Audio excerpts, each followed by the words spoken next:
সেদিন যেমন বলে গেছি যে ডুলি বিবি শব্দটাতে পেশাব করে দিয়ে উঠো, মানে ডুলি বিবি শব্দ আর কোনোদিন ব্যবহার করব না। 20-30 বছর পরে কেউ যদি বলে ডুলি বিবি, তখন আর একজন বলবে ডুলি বিবি কি গো।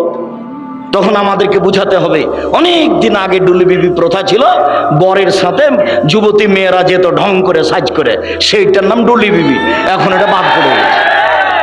চাঁপাইনবাবগঞ্জে বিবাহের শুরু থেকে শেষ পর্যন্ত একটা কাজও যায় না, সবই হারাম। 32 বছর থেকে বলছি, কে এখন পর্যন্ত দাঁড়িয়ে আমাকে বলে না যে নাদরাজ সাহেব এইটাই ঠিক। সাহস হবে কোথায়, সবই যে খারাপ।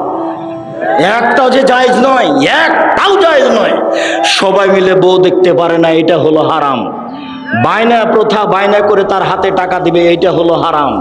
থুবড়া সারা গ্রামের লোক মেয়েটার মুখে ক্ষীর দিচ্ছে, আরে বউয়ের মুখে ক্ষীর দেয়, এই মেয়েটা সারা গ্রামের বউ হলো কি করে?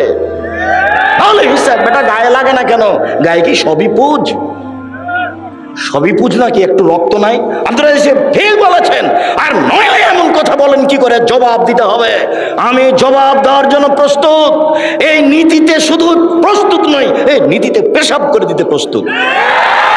নীতি জাতি থেকে উঠিয়ে দেবো, চাঁপাইনবাবগঞ্জ জেলা থেকে বিদায় করে দেবো। দু যুবতী মেয়েরা সারা রাত গীত গাইবে কণ্ঠস্বরে, আর থুবড়া খাওয়াবে সারা দিন, সারা রাত। সব গ্রামের লোক এসে বসবে, তার সামনে ক্ষীর তুলে দিবে। আশ্চর্য নোংরা নীতি।